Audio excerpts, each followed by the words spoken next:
কিয়ামতের দিন যদি আমাকে ফেরেশতারা জিজ্ঞেস করে আল্লাহর সামনে পেশ করতে হবে, কি এনেছো আমলনামা আমাকে দেখাও, বের করে দেখাও, সব কিতাব হবে, আমি বলবো না। শহীদ বলবে আমি বলবো না। দেখো না দেখো না দেখো না, আমার হিসাব কিতাবের জন্য তোমরা আমাকে কিভাবে জিজ্ঞেস করো। আল্লাহর ইশক আর প্রেমের মহব্বতে তো আমি নিজের জানটা পর্যন্ত দিয়ে দিয়েছি, তার সাক্ষ্য আমার কাফন দেখতে পাচ্ছ না। রাসূল সাল্লাল্লাহু আলাইহি ওয়াসাল্লাম বলেন কিয়ামতের দিন 3 প্রকারের ব্যক্তির হিসাব সবার আগে নেওয়া হবে, তাদেরকে আনা হবে। তাদের মধ্যে একজন বড় দানবীর ছিল, অনেক বড় দানবীর ছিল। আল্লাহ তাআলা তাকে তার দেয়া নিয়ামতগুলো মনে করাবেন, বান্দা তোমাকে তো বিশাল পরিমাণে নিয়ামত দেয়া হয়েছিল, ধন সম্পদ তো আমার নিয়ামত ছিল, এটা এমন এক বিশেষ নিয়ামত আমার 1000 কোটি বান্দাকে আমি দিইনি, তোমাকে বাছাই করে দিয়েছিলাম। তুমি এই নিয়ামতের কি শুকর আদায় করেছো?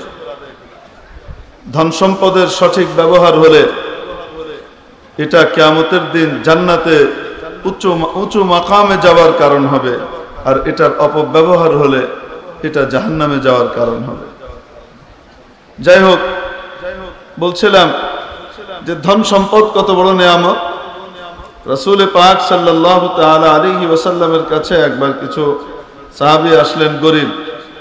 তারা এসে বললেন, ইয়া রাসূলুল্লাহ, আমরাও নামাজ পড়ি, ধনীরাও নামাজ পড়ে, আমরাও রোজা রাখি, ধনীরাও রোজা রাখে, আমরা যা যা ইবাদত করি শারীরিক, সে সমস্ত ইবাদতগুলো তো ধনীরাও করে, তাহলে আমরা তারা সমান?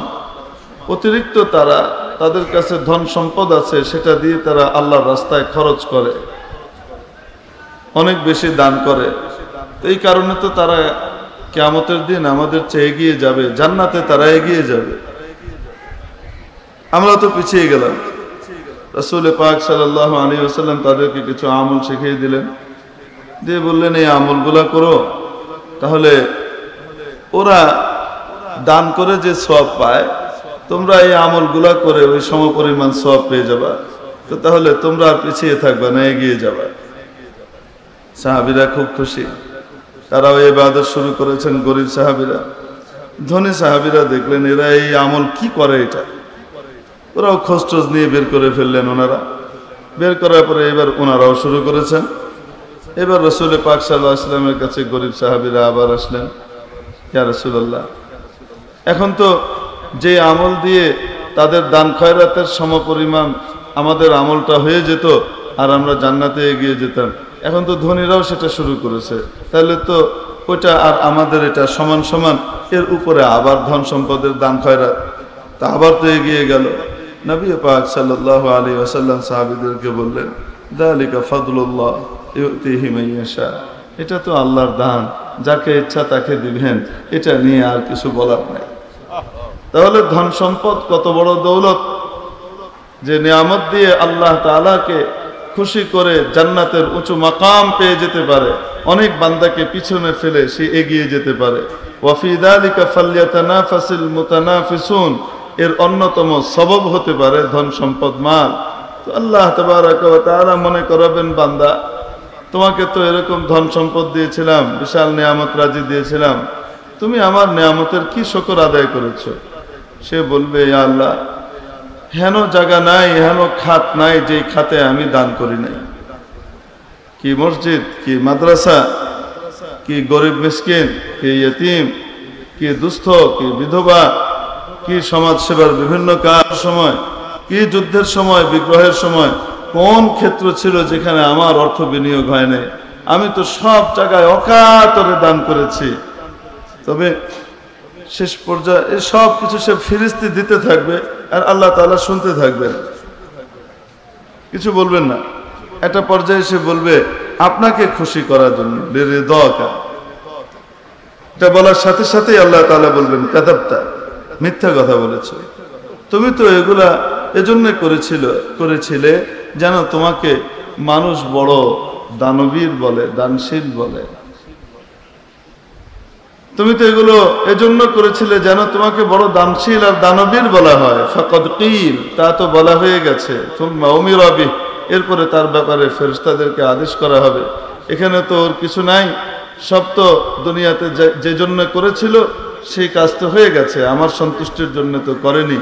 উপর করে মাথা নিচের দিকে দিয়ে পা টেনে হিঁচড়ে নিয়ে যাওয়া হবে, চেহারাটা মাটির ভিতরে ছাঁচড়াতে থাকবে, এভাবে টেনে হিঁচড়ে জাহান্নামে ফেলে দেওয়া হবে। একজন বড় মুজাহিদকে আনা হবে, বড় মুজাহিদ জিহাদ করে নিজের জিন্দেগি দিয়ে দিয়েছে, শহীদ হয়ে গেছে। শহীদকে আনাবার পরে আল্লাহ তাবারক ওয়া তাআলা তাকে দেওয়া নিয়ামত মনে করাবেন, তোমাকে বাহাদুরি দিয়েছিলাম, শৌর্য বীর্য দিয়েছিলাম, তোমাকে শক্তি সামর্থ্য দিয়েছিলাম, যেটা আমি আমার অনেক বান্দাকে দিয়ে নেই। তুমি আমার এই নিয়ামতের কি শুকরিয়া আদায় করেছো? সে বলবে, আল্লাহ আর কি করতে বাকি আছে? আমি তো আমার জানটা, সবচেয়ে প্রিয় জিনিস জীবন, এই জীবনটাকে আপনার রাস্তায় বিলিয়ে দিয়েছি আপনাকে খুশি করার জন্য। আল্লাহ তাআলা বলবেন, কাযাবতা, মিথ্যা কথা বলেছ। এটা তো এজন্য করেছিলে যে মানুষ তোমাকে বড় বাহাদুর বলবে, বড় বীর বলবে, বীর শ্রেষ্ঠ বলবে। ফাকাদ কিল, তা বলা হয়ে গেছে, তার ব্যাপারেও আদেশ হবে, টেনে হিঁচড়ে জাহান্নামে ফেলা হবে। এত বড় আমল কোনো কাজে আসলো না। অথচ শাহাদাতের আমল এমন এক আমল, এটা তো হলো মানে রকেটে করে জান্নাতে যাওয়ার সিস্টেম। যদি বলতে চাই, সাধারণ মানুষ যারা স্বাভাবিকভাবে মৃত্যুবরণ করে ঈমানের উপরে, তাদের মৃত্যু আর শহীদের মৃত্যু, দুই মৃত্যুর ভিতরে পার্থক্য কেমন? আমরা জামিয়া উবাইদিয়া নানুপুরে আছি। এখানে আসবার জন্য কেউ যদি নানুপুরকে মাকসাদ বানিয়ে রওনা করে, কেউ যদি নানুপুরের কাস্দ করে, তাই না, নানুপুরের ইচ্ছায় রওনা হয়, তার মাকসাদ হলো নানুপুর যাবে, ওখানকার আল্লাহর ওলির সোহবত নিয়ে নিজের জীবনকে বদলাবে, এই উদ্দেশ্যে সে রওনা করেছে। এটা দুইভাবে আসতে পারে। রংপুর থেকে রওনা করেছে, রংপুর থেকে প্রথমে রিকশায় করে এসেছে আপনার কোথায়, বাস স্ট্যান্ডে, ওখান থেকে ট্রেনে করে এসেছে ঢাকায় নামার পরে সেখান থেকে আবার ট্রেন পায় নাই, আরেকটা বাস নিয়েছে, হ্যাঁ, বাস নিয়ে সেখান থেকে এসেছে চিটাগাং নামার পরে সেখান থেকে আবার আপনার লোকাল বাসে উঠেছে, সেই বাস এনে পৌঁছিয়েছে কাছাকাছি কোনো এরিয়ায়, সেখান থেকে আবার নেমে টেমে তারপরে একটা স্কুটার, ট্যাক্সি, বেবি ট্যাক্সি বা কি বলে অটো, টমটম, চমচম, যাই বলেন না কেন, এগুলাতে চড়ে কোথায় চলে আসছে, নানুপুর আসছে। তো আসতে মোটামুটি 1-1.5 দিন লেগে গেছে রওনা হওয়ার পর থেকে। আর কত বদলা বদলি, খাটাখাটি। আর আরেকটা পদ্ধতি আছে নানুপুর আসার, রংপুর থেকে। রংপুরে তার বাড়ির সামনে থেকে বড় মাঠ, সেই মাঠের ওখান থেকে সে উঠছে একটা হেলিকপ্টারে। হেলিকপ্টার উঠার পরে হেলিকপ্টার পু করে উপরে উঠছে, আর নিচের জমিন দেখাইতে দেখাইতে নিয়ে এসে নানুপুর নামায় দিছে আধা ঘন্টার ভিতরে। নানুপুরের মাঠে এসে নেমে গেছে, ডাইরেক্ট চলে আসছে, কোনো লোকাল সিস্টেম না, সোজা সিস্টেম। তো মানুষ জান্নাতে যে যাবে, জান্নাত দেখবে, এটার দুইটা সিস্টেম।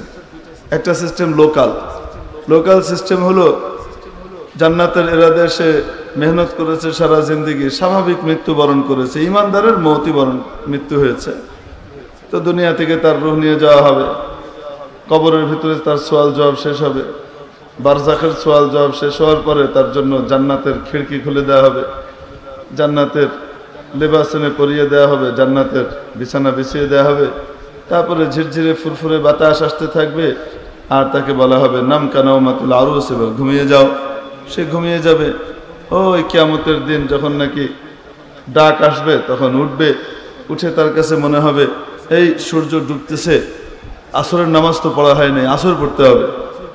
হাদিস শরীফের ভিতরে আসে যে ইমানদার কিয়ামতের দিন এই হাজার হাজার বছর ঘুম থেকে ওঠার পরে তার মনে হবে না যে 1000 বছর ঘুমাইছে, সে মনে হবে যে জোহর নামাজ পড়ে ঘুমাইছিলাম, এখন আসর হয়ে গেছে, আরে সূর্য ডুবে যাবে। তাড়াতাড়ি আসরের প্রস্তুতি নিয়ে রেডি হয়ে যখন তড়িঘড়ি করে উঠতে থাকবে, তখন ফেরেশতারা বলবে, আরে আল্লাহর বান্দা, ওরে আল্লাহর বান্দি, আর আসর পড়তে হবে না, দুনিয়াতে বহুত কষ্ট করেছো, চলো এখন মাবুদের দরবারে হাজির হয়ে যাও, রাদিয়াতুম মারদিয়া, যাও আল্লাহর দরবারে গিয়ে হাজির হও। কিয়ামতের ময়দানে হাজির হবে। তারপরে কত হাজার বছর পার হবে আল্লাহই জানে, বিভীষিকাময় পরিস্থিতিতে নবীজির সুপারিশ শুরু হবে, তারপরে বড় সুপারিশের পরে এবার হিসাব কিতাব শুরু হবে, সেই হিসাব কিতাবের লাইন টাইন শেষ হবে, তারপরে গিয়ে জান্নাতে যাবে লোকাল সিস্টেমে। প্রথমে এখান থেকে কবরে গেছে, কবরে গিয়ে ওখানে আসল সোয়াল জবাব হয়েছে, তারপর ওখান থেকে ইল্লিনে নিয়ে গিয়ে ঘুম পাড়াই দিছে, তারপরে সেখান থেকে গিয়ে আবার হাসরের ময়দানে আসছে, এসে তারপরে হিসাব কিতাব হয়েছে, ও অনেক কিছু করে, মানে প্রথমে রিক্সায় উঠছে, তারপরে বাসে উঠছে, এরপরে এসে আবার ট্রেনে উঠছে, এরপরে আবার এসে আরেক লোকাল বাসে উঠছে, তারপরে এসে আবার টমটমে করে নানু পড়েছে, এভাবে গিয়ে জান্নাতে যাবে। আর আরেকটা সিস্টেম, রংপুর থেকে উঠছে হেলিকপ্টারে শো করে এসে নেমে পড়ছে নানুপুর, রংপুর টু নানুপুর, মাঝখানে কোনো কিছু নেই। তো শহীদের দরজা হলো এমন যে শহীদ হওয়ার সাথে সাথে তার রূহটাকে ফেরেশতারা জান্নাতি রুমাল দিয়ে পেঁচিয়ে নিয়ে উপরে চলে যান। রব্বুল আলামিন বলে দেন, সোজা গিয়ে নিয়ে ঢুকায় দাও কিছুর ভিতরে, সবুজ পাখির ভিতরে ঢুকিয়ে দাও, জান্নাতের যে সবুজ পাখি আছে তার ভিতরে একে ঢুকিয়ে দাও। আর ঢুকিয়ে দেওয়ার পরে তাকে ছেড়ে দেওয়া হয়, আর বলা হয় যাও জান্নাতে ঘুরে বেড়াও, মজা করো, জান্নাতের ভিতরে ফুর্তি করো, জান্নাত দেখতে থাকো। এখনো মুমিন বান্দারা তাদের ইল্লিনে বসে আছে, বারজাখের জগতের ভিতরে বসে আছে, কবরের মাসলার উপর দিয়ে পার হচ্ছে, আর সে জান্নাতে ঘুরে বেড়াচ্ছে, ডাইরেক্ট সোজা জান্নাতে চলে গেছে। আর হেলিকপ্টারের আরোহী না, হেলিকপ্টারের পাইলটের আসনে তাকে বসায় দেওয়া হয়েছে, মন মতো জান্নাতে যেদিকে ইচ্ছা সেদিকে সে ঘুরে বেড়াইতেছে। শাহাদাতের এই মৃত্যু এত মর্যাদাশীল। আর যখন নাকি উঠতে উঠতে উঠতে উঠতে ক্লান্ত হয়ে যাবে, আল্লাহ তাআলার আরশের নিচে কিন্দিল আছে, কিন্দিল বিশাল ঝাড়বাতি আছে, আল্লাহর আরশের শায়ানের শান অনুযায়ী সেই ঝাড়বাতি বাংলাদেশের দুনিয়ার ঝাড়বাতির মতো না। সেই ঝাড়বাতির ভিতরে এসে ডান্ডার উপরে পাখি এসে বসবে, রেস্ট নেবে, রেস্ট নিয়ে আবার নতুন করে ঘোরা শুরু করবে। এই হলো শহীদের মর্যাদা। তিরমিজি শরীফের ভিতরে হাদিস আছে, লিশাহিদ ইনদাল্লাহি সিত্তু খিসাল, শহীদকে 6টা মর্যাদায় ভূষিত করা হয়, 6টা জিনিস তাকে দান করা হয় আল্লাহর পক্ষ থেকে। তার ভিতরে 1 নম্বর হলো ইউগফারু লাহু ফি আউয়ালি দুফা, তার রক্তের প্রথম ফোঁটাটা মাটিতে পড়ার আগেই তার সব মাফ করে দেওয়া হয়। আযাবে কবর থেকে তাকে মুক্তি দিয়ে দেওয়া হয়, তারা কবরের আযাব টাযাবের কোনো কারবারই নেই, তো সোজা যাবে ডাইরেক্ট। এ হলো শহীদের মর্যাদা। এত বড় আমল, যে আমলের মর্যাদা বোঝাতে গিয়ে রাসূল পাক সাল্লাল্লাহু আলাইহি সাল্লাম শাহাদাতের মর্যাদা বোঝাতে গিয়ে যখন নাকি এইভাবে মাথা উঁচু করে এত উপরে এত উপরে এত উপরে জান্নাতে থাকবে বোঝাতে গিয়েছে, রাসূল সাল্লাল্লাহু আলাইহি সাল্লাম মাথা থেকে টুপি খসে পিছনে পড়ে গেছে। টুপির উজুদের যে হাদিস আছে সুন্নিয়তের হাদিস, সেগুলোর ভিতরে অন্যতম হাদিস হলো এটা, টুপি সাবিত করার হাদিস, যেটা দিয়ে টুপির সুন্নিয়ত সাবিত হয়। এত উঁচু মর্যাদা শাহাদাতের মাধ্যমে মানুষ পৌঁছায়, এত বড় আমল। এরকম বড় আমল ওয়ালাকে আনা হবে, আর তাকে আল্লাহ তাআলা জিজ্ঞেস করার পরে সে যখন বলবে যে আমি এই করেছিলাম, জান দিয়ে দিয়েছি, জীবন দিয়ে দিয়েছি, কিয়ামতের দিন সমস্ত মানুষ উলঙ্গ উঠবে। সমস্ত মানুষ কিভাবে উঠবে? কাপড় চোপড় থাকবে না। আম্মা জান আয়েশা সিদ্দিকা রাদিয়াল্লাহু তাআলা আনহা রাসূল পাক সাল্লাল্লাহু আলাইহি ওয়াসাল্লামকে জিজ্ঞেস করলেন, ইয়া রাসূলুল্লাহ, মানুষ উলঙ্গ উঠবে, উলঙ্গ উঠলে তাহলে তাদের কি অবস্থা হবে?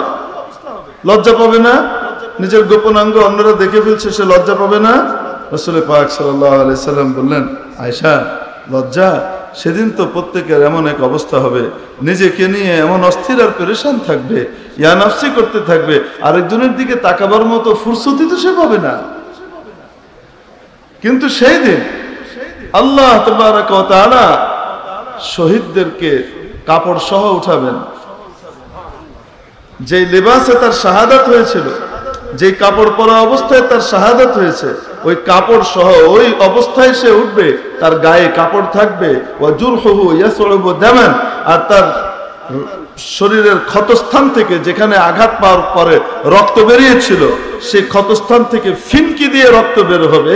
লাউনুহু লাউনুদ্দাম, নবীজি সাল্লাল্লাহু আলাইহি ওয়াসাল্লাম যে বলেন যে পদার্থটা শরীর থেকে ফিনকি দিয়ে বের হবে, ওটার রং তো হবে রক্তের মতো।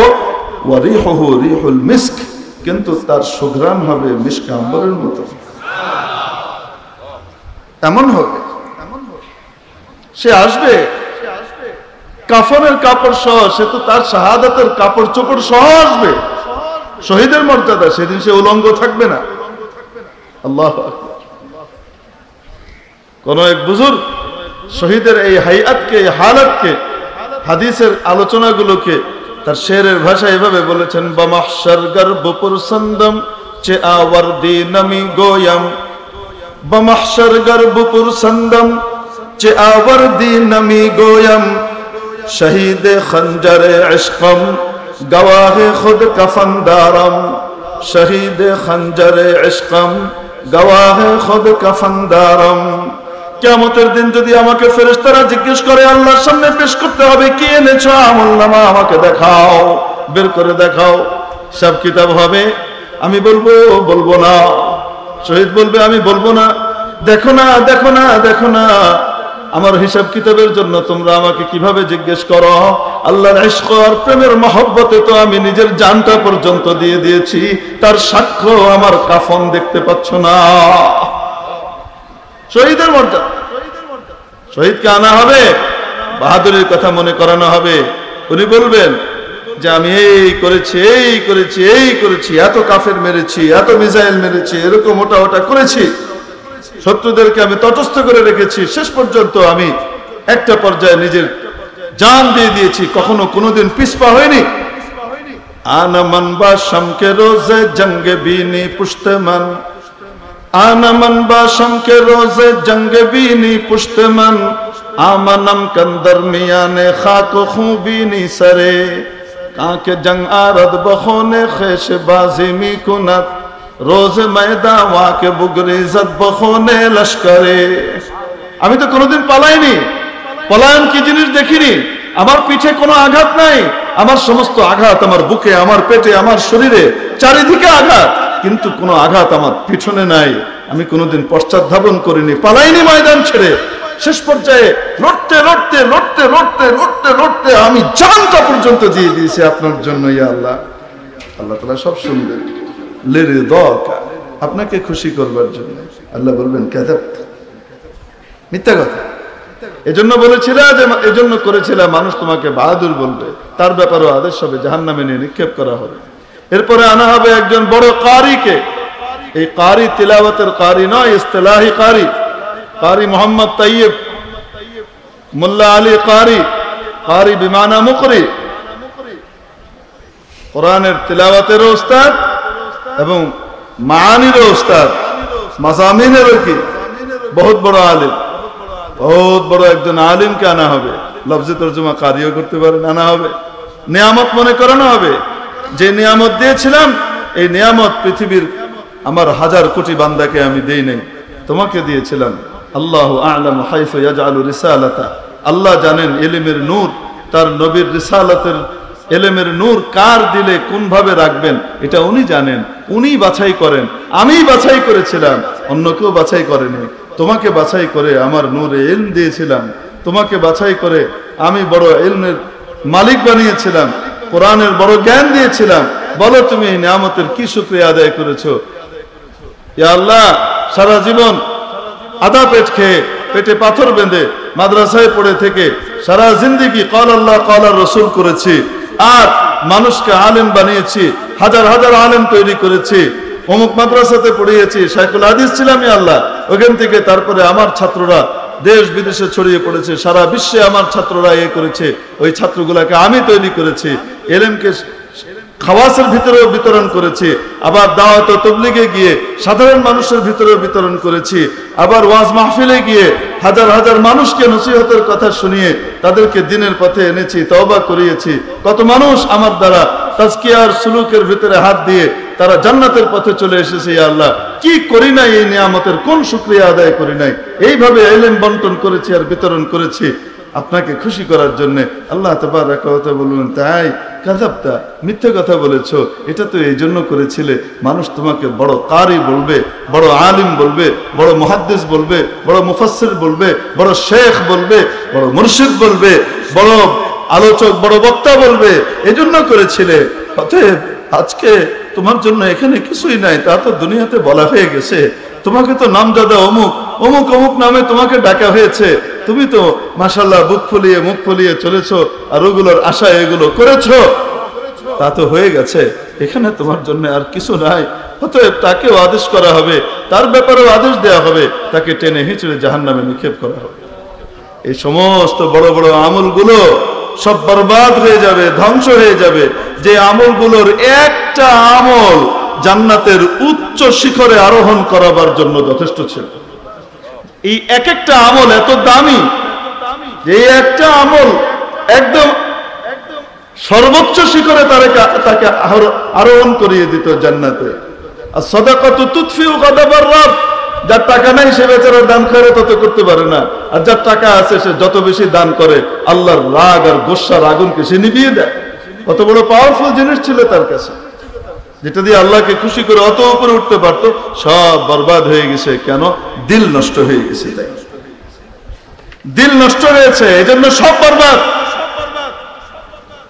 এজন্য আল্লাহ রাব্বুল আলামিন বাহিরের আবা কাবা জুব্বা কাব্বা ইত্যাদির দিকে দেখেন না, আল্লাহ তাবারক ওয়া তাআলা বাহিরের জিনিস দিকে দেখেন না। আল্লাহ তাআলা তো মানুষের রং রূপ দেখেন না, ধন সম্পদ দেখেন না। আল্লাহ তাআলা মানুষের আমল দেখেন আর তার দিল দেখেন। আমল দেখেন, আর আমল ঠিক হয়েছে কি হয় নাই এটা নির্ভর করে তার দিলের উপরে। আমল ঠিক হওয়ার জন্য আমলের বাহ্যিক রূপ হলো সুন্নতের উপরে নবীর তরিকায় আমলটা হওয়া, আর আমলের রূহ হলো ওটার ভিতরে রিয়া সুমা ইত্যাদি থেকে নিজের আমলকে বাঁচিয়ে একমাত্র আল্লাহর জন্য আমলটা করা, ইখলাস। এটা হলো আমলের জান। মেরে মুহতারাম দোস্ত, আজিজ ও বুজুর্গ, এজন্য দিল ঠিক তো সব ঠিক, দিল নষ্ট হয়ে গেলে সব নষ্ট হয়ে যাবে। সাহাবায়ে কেরাম রিদওয়ানুল্লাহি আলাইহিম আজমাইন নিজেদের দিল পবিত্র করবার জন্য কত বড় বড় পদক্ষেপ নিয়েছেন। মায়েজা ইসলামী রাদিয়াল্লাহু তাআলা আনহু তাশরীফ এনেছেন। ইয়া রাসূলুল্লাহ জানাইতু, সালাম দিয়ে এই পাশ থেকে বলেছেন, নবীজি সাল্লাল্লাহু আলাইহি ওয়াসাল্লাম চেহারা ফিরিয়ে নিয়েছেন।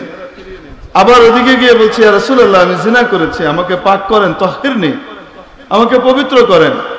রাসূল পাক সাল্লাল্লাহু আলাইহি ওয়াসাল্লাম বলেন, লাআল্লাকা মাসিস্তাহা, মনে হয় তুমি তাকে টাচ করেছো, আর এটাকে তুমি জিনা মনে করছো, যাও তুমি আল্লাহর কাছে তওবা করে নাও, যাও। নবীজি কি বুঝতে পারছেন না যে মায়ের সহি কথা বলছে, সে স্বীকারোক্তি দিচ্ছে? নবীজি বুঝতে পারছেন না? বুঝতে তো পারছেন, কিন্তু চাচ্ছেন সে ফিমা বাইনাহু ওয়া বাইনাল্লাহ তওবা করে পবিত্র হয়ে যায়। আল্লাহ তো এর চেয়ে বড় গুনাহ মাফ করে দিতে পারেন, সে পবিত্র হয়ে যাক, খামাকা হুদুদের মাতাহাতে সে না আসুক। আবার এই পাশ দিয়ে এসেছে, যখন নাকি রাসূল সাল্লাল্লাহু আলাইহি ওয়াসাল্লাম চেহারা ফিরিয়ে নিয়েছেন, এই পাশ দিয়ে এসেছে, ইয়া রাসূলুল্লাহ ইন্নী জানাইতু, রাসূলুল্লাহ আমি জিনা করেছি, ব্যভিচার করেছি, তাহহিরনি, আমাকে পবিত্র করেন। রাসূলুল্লাহ সাল্লাল্লাহু আলাইহি ওয়াসাল্লাম বলেন, লাআল্লাকা ক্বাব্বালতাহা, মনে হয় তুমি তাকে চুমু দিয়েছো, মনে হয় তুমি তাকে চুমু দিয়েছো, এটাকে তুমি জিনা মনে করছো, যাও যাও তুমি আল্লাহর কাছে মাফ চেয়ে নাও। আবার ঘুরে আসছে, চেহারা ঘুরানোর পরে আবার আসছে, ইয়া রাসূলুল্লাহ আমাকে পাক করেন, আমি এটা করেছি। জানে যে পাথর নিক্ষেপে হত্যা করা হবে, দুনিয়ার এই পাথর নিক্ষেপে হত্যা হওয়া, নিহত হওয়া বরদাস্ত করে নিতে রাজি আছে, কিন্তু আল্লাহর কাছে নাপাক দিল নিয়ে যেতে রাজি নয়। নবীর সুহবত ইয়াফতা, والذين إذا فعلوا فاحشة أو ظلموا أنفسهم ذكروا الله। মানুষের তো গুনাহ হয়, গুনাহ হয়, গুনাহ হবে, গুনাহ হবে। গুনাহ হয় না শুধু নবীর, নবী ছাড়া সকলের গুনাহ হয়। এজন্য বলেছেন আলা কুল্লুকুম, বলেন না আলা কুল্লু ইনসানিন খাত্তা, বলেছেন আলা কুল্লুকুম ইয়া মাশারাল উম্মাহ, ও উম্মতরা। নবীরা তো মাসুম, আল্লাহ তাদেরকে বাঁচিয়ে নিয়েছেন, কিন্তু তোমরা সকলেই গুনাহগার, যত বড় ওলি হোক। ওয়া খায়রুল খাত্তাইনা তাওয়াবুন, গুনাহ তো মানুষের হবেই। গুনাহ নাপাক জিনিস হৃদয়কে নাপাক করে দেয়, কালো দাগ পড়ে। হাদিসের মধ্যে আসে, যখন নাকি কেউ কোনো গুনাহ করে তার দিলের মধ্যে একটা কালো দাগ পড়ে, যদি সে তওবা করে ইস্তেগফার করে দাগটা মিটে যায়, আগের মতো কলব হয়ে যায়। যদি তওবা ইস্তেগফার না করে ওই দাগটা রয়ে যায়। আরেকটা গুনাহ করে সেই দাগটা আরেকটা দাগ পড়ে, আরেকটা গুনাহ করে তো আরেকটা দাগ পড়ে। এভাবে পড়তে পড়তে পড়তে পড়তে পড়তে পড়তে পুরা অন্তরটা নষ্ট হয়ে যায়। কাল্লা বাল রানা আলা কুলুবিহিম মা কানু ইয়াকসিবুন, অন্তরটা একেবারে মরিচা যুক্ত হয়ে নষ্ট হয়ে যায়। এরপরে আর হেদায়েতের কথা কবুল হয় না, ভালো কথা আর ভালো লাগে না, মন্দ কথা তখন ভালো লাগে, ভালো কাজের দিকে আর মন যায় না। এইভাবে চলতে চলতে একটা পর্যায়ে দুনিয়া থেকে যায়। মুসলমানের বাচ্চা মুসলমান, বাপ মুসলমান ছিল, মা মুসলমান ছিল, মুসলমানের ঘরে জন্ম নিয়েছে, মুসলমান মায়ের বুকের দুধ খেয়েছে, কিন্তু গুনাহ করে করে নিজের অন্তরকে নষ্ট করে ফেলেছে। দুনিয়া থেকে যাওয়ার সময় ঈমানটা হারিয়ে বেঈমান হয়ে দুনিয়া থেকে যাচ্ছে। মেরে মুহতারাম দোস্ত, আজিজ বুজুর্গ, গুনাহ তো এরকম নাপাক জিনিস।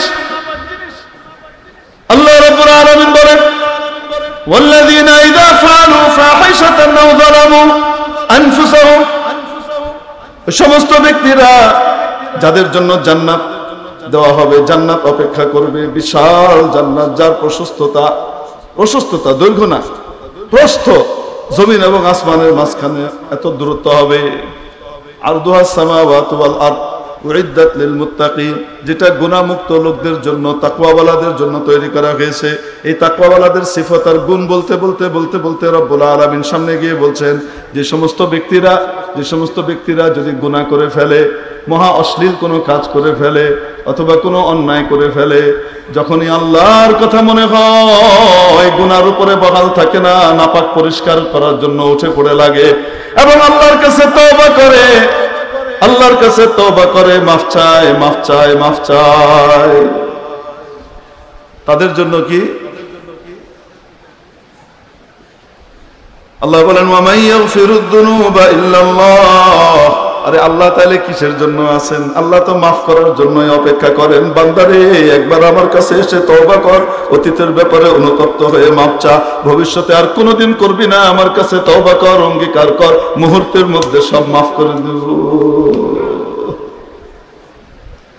মেরে মুহতারাম দোস্ত, আজিজ বুজুর্গ, মায়েজ ইসলামী রাদিয়াল্লাহু তাআলা আনহু এভাবে তিনবার রাসূল সাল্লাল্লাহু আলাইহি ওয়াসাল্লাম চেহারা ফিরিয়ে নিলেন। চতুর্থবার আবার আরেক পাশ দিয়ে গিয়ে বলছেন, ইয়া রাসূলুল্লাহ। রাসূল সাল্লাল্লাহু আলাইহি ওয়াসাল্লাম বললেন, এর বংশের লোকদেরকে ডাকা হলো, ডেকে জিজ্ঞেস করা হলো। রাসূল সাল্লাল্লাহু আলাইহি ওয়াসাল্লাম জিজ্ঞেস করলেন, এই মায়েজের কি মাথা খারাপ হয়েছে নাকি? কি উল্টাপাল্টা বলতেছে? ওকে মাথা খারাপ হয়েছে নাকি? মাথা ঠিকঠাক আছে? ইয়া রাসূলুল্লাহ, সে তো আমাদের ভিতরে সবচেয়ে আকল, সবচেয়ে বুদ্ধিমান, তার মাথা নষ্ট হবে কেন? নবীজি সাল্লাল্লাহু আলাইহি ওয়াসাল্লাম আদেশ করলেন, যাও, নিয়ে যাও, কোরআনের যা বিধান সেটা বাস্তবায়ন করো। গোটা শরীরের অর্ধেক মাটির নিচে গেড়ে দিয়ে তারপরে সবাই মিলে পাথর নিক্ষেপ করে হত্যা করে ফেলে। নিজের জিন্দেগি দিয়েও অন্তরের পবিত্রতার জন্য যে আল্লাহর কাছে যাব, কলবে সালিম নিয়ে যাব, কোনো দাগ যেন না থাকে, কোনো নাপাকি যেন না থাকে, পবিত্র করার জন্য এমন অস্থির ছিলেন সাহাবায়ে কেরাম। কেন? তাদের কাছে দিল পবিত্র করা সবচেয়ে গুরুত্বপূর্ণ জিনিস।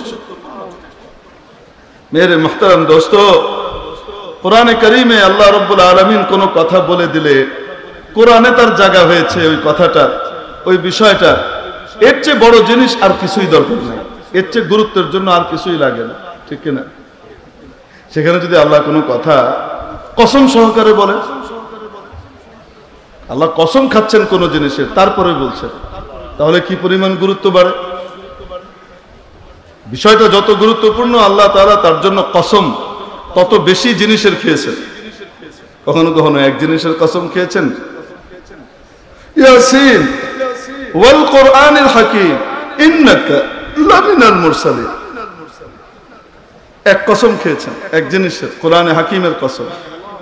কখনো কখনো খেয়েছেন দুই জিনিসের কসম, ওয়াদ-দুহা ওয়াল-লাইলি ইযা সাজা। দুই জিনিসের কসম খেয়ে বলছেন, মা ওয়াদ্দাআকা রাব্বুকা ওয়া মা ক্বালা। আল্লাহ আপনাকে পরিত্যাগ করেননি, ছেড়ে দেননি, তওবা করেননি আল্লাহ তাআলা আপনাকে। দুই জিনিসের কসম খেয়েছেন। কখনো কখনো রব্বুল আলামিন তিন বিষয়েরও কসম খেয়েছেন, ওয়াল-লাইলি ইযা ইয়াগশা ওয়ান-নাহারি ইযা তাজাল্লা ওয়া মা খালাকা আয-যাকারা ওয়াল-উনসা ইন্না সা'য়াকুম লাশাত্তা। কখনো কখনো চার জিনিসের কসম খেয়েছেন, ওয়াস-সামাই যাতিল বুরুজ ওয়াল-ইয়াউমিল মাওউদ ওয়া শাহিদ ওয়া মাশহুদ। চার জিনিসের কসম খেয়ে বলছেন কুতিলা আসহাবুল উখদুদ, হত্যা করা হয়েছে। চার জিনিসের কসম খেয়েছেন। কিন্তু যখন রব্বুল আলামিন দিলকে পবিত্র করা, দিলকে খাঁটি করা, পরিষ্কার করা, নফসকে তাজকিয়ার ভেতর দিয়ে নিয়ে আওসাফে হামিদা অর্জন করা এবং খাসাইলে রাজিলা থেকে নিজের দিলকে পরিষ্কার করবার জন্য যখন নাকি বলেছেন, তো সেক্ষেত্রে বলতে গিয়ে এক দুই জিনিসের না 11 জিনিসের কসম খেয়েছেন। 11 বিষয়ের, এর চেয়ে বেশি কসম আর কোনো বিষয়ে খান না। ওয়াশ-শামসি ওয়া দুহাহা ওয়াল কমারি ওয়ামা ইযা তালাহা ওয়ান নাহারি ইযা জাল্লাহা ওয়াল লাইলি ইযা ইয়াগশাহা ওয়াস সামাই ওয়ামা বানাহা ওয়াল আরদি ওয়ামা তাহাহা ওয়া নাফসিন ওয়ামা সাওয়াহা।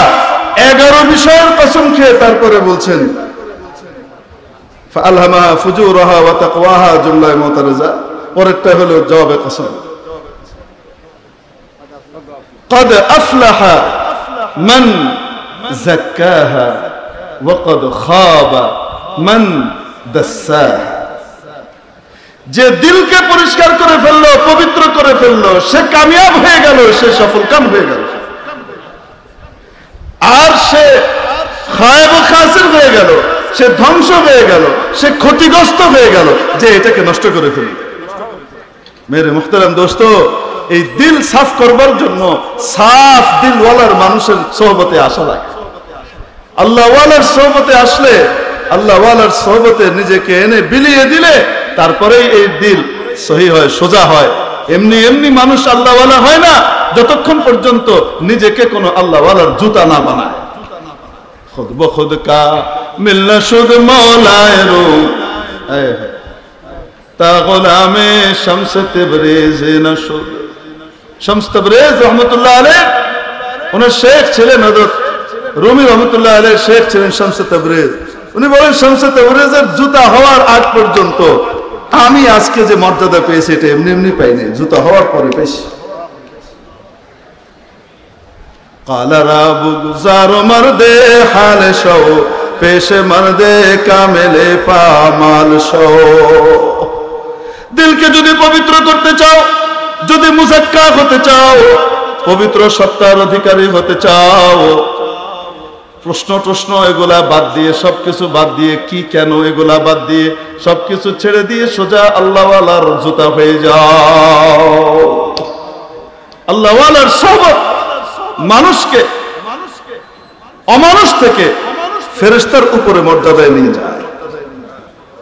আল্লাহ তাবারক ওয়া তাআলার বড় করম, বড় রহম, বড় দয়া যে রব্বুল আলামিন আমাদেরকে এরকম এক তাজকিয়ার হসপিটালে, হৃদয়ের হসপিটালে, কলবের হসপিটালে আমাদেরকে আসবার তৌফিক দান করেছেন।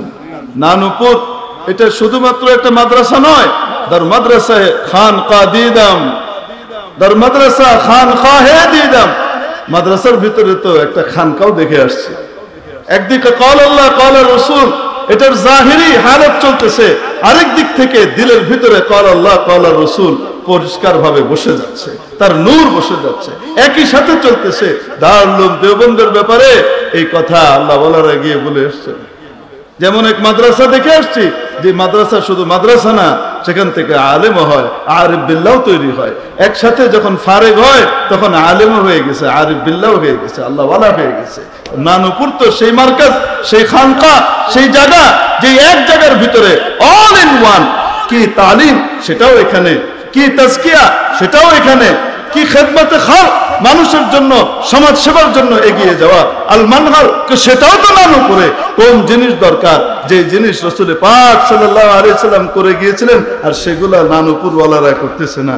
আর যদি কোনো জায়গাতে জিহাদ ফি সাবিলিল্লাহর জরুরত পড়তেছে, সেটার ভিতরেও সেখানে অবদান আল্লাহ পাক তাদের দ্বারা রাখাইতেছেন। সুবহানাল্লাহ।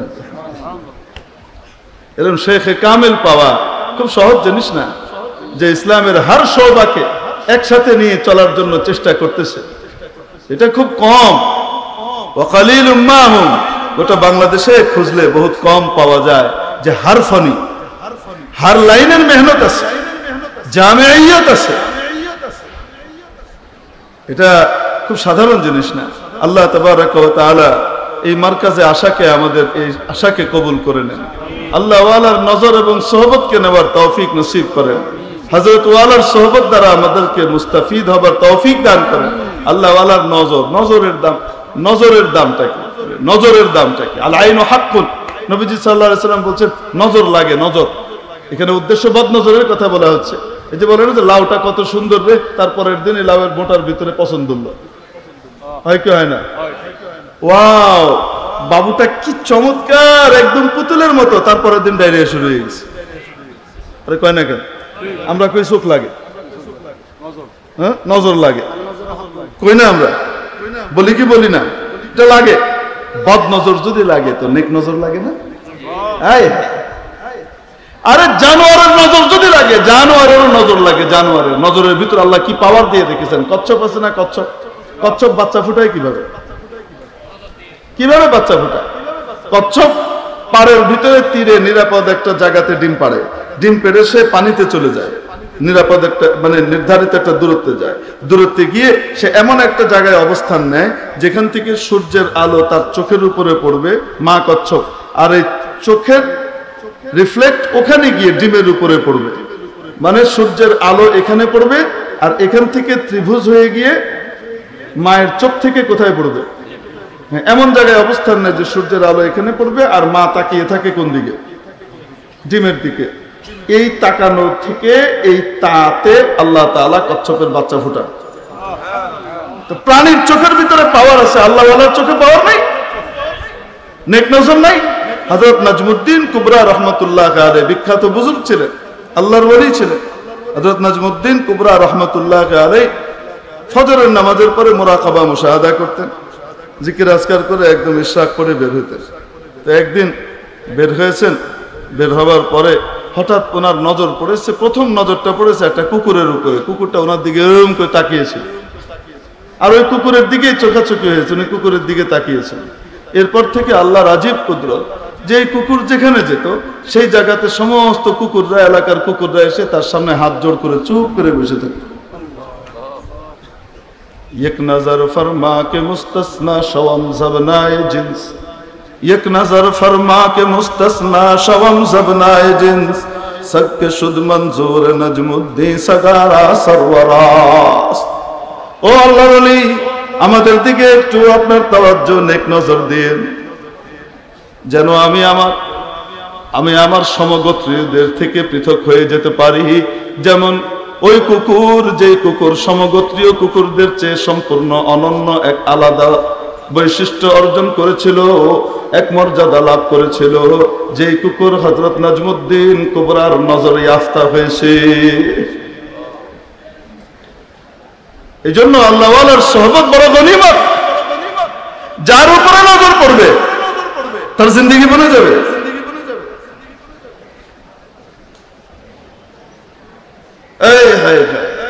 ইলম কিভাবে পয়দা হয়?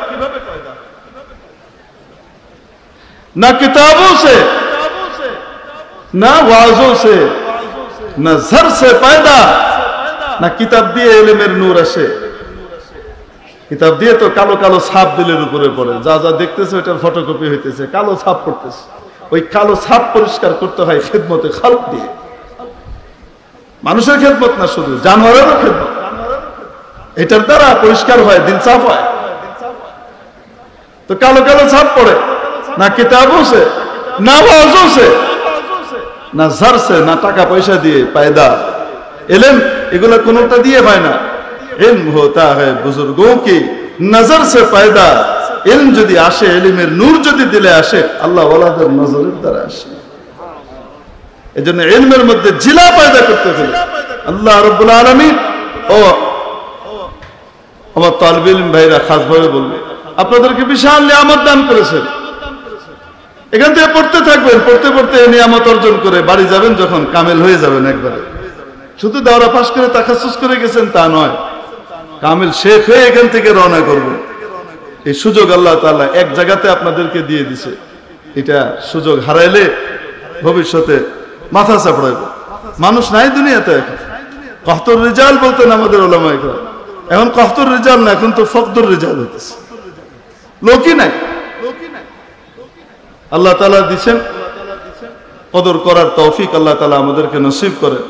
আল্লাহ তাআলা হযরতের নেক হায়াত দারাজ করেন এবং এই মাদ্রাসাকে দিন দুগুনি রাত চৌগুনি তরক্কি এনায়েত করেন, আকাবিরিনের ফয়জ দ্বারা মালামাল করেন।